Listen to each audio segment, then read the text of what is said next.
So, what inspired the first poem that you performed today?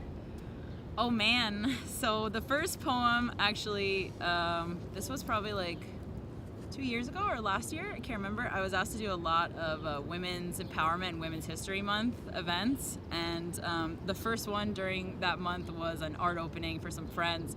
And the poem really is like a culmination and an amalgamation of all these different influences and all these things that were happening to me at the moment, and imagery that I was seeing. Even the house on fire came from a painting that my friend did at that art opening. And of course, really the anchor of it is my own mythology and kind of articulating that. And it was a special moment for me to stand in my power and in my wilderness as a woman, because I feel like writing about that, I haven't written about that in that kind of way. And my gateway into myself and into womanhood is always through the wild woman archetype, the messenger archetype, the Lazarus heart, the fire. So putting all those together and cooking it up in my brain and wrestling with it for the morning of that art opening, and it's one of my favorites. So yeah. How long have you been performing poetry and writing? I've been writing for my whole life, literally forever and ever and ever. I would say when I really became dedicated to it was 9th grade, thanks to an amazing teacher, Miss Caraiskos. At Long Shout Island, out. Shout out at Long Island City High School. Another shout out. Yeah, those were really my formative years of doing this, and it was because of that encouragement and recognition from her, and then from my 10th grade English teacher, Mr. Brown, also Long Island City High School.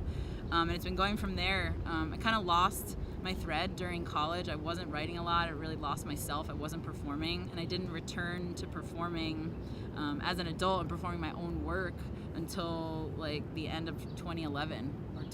So I've been doing it consistently since then, 2011 till now. So I noticed you have your new book came out, WILDLIGHT. How did that come about? Thank you for asking. So this got released in March 20th on the spring equinox. And whenever I write anything, like I never have the intention to sit down and be like, I'm gonna write a book now. I'm gonna do a third book. I'm gonna write a poem. I always felt like I wanted to. I guess it's almost like someone having 2 kids and then being like, I would like a third baby someday. But it happens when it's ready. So this book is 2015 to 2018. And a lot of really crazy things happened during that time. This is my journey back to myself.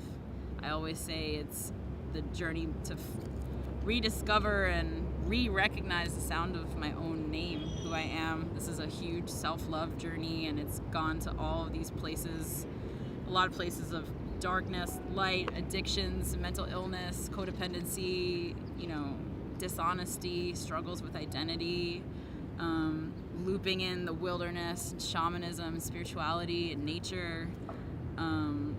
So it finally happened when it was meant to. I thought this was going to come out in September. I thought I was going to have a real neatly written happy ending, and that was not in the cards, and the book knew better. I think the book always knows better. So that's WILDLIGHT, and you can get it on my website, audreydimola.com. It's just my name spelled out. It's in some other places, but as you know, when you self-publish, you always love to tell the person to come write to you, and then you can get a burnt-edged copy and a signature. And I'm also on Facebook, Audrey Wildfire Dimola, and Instagram, Audrey Leopard, like the wildcat. All right. Thank you for your time. Thank you. Thanks for having me.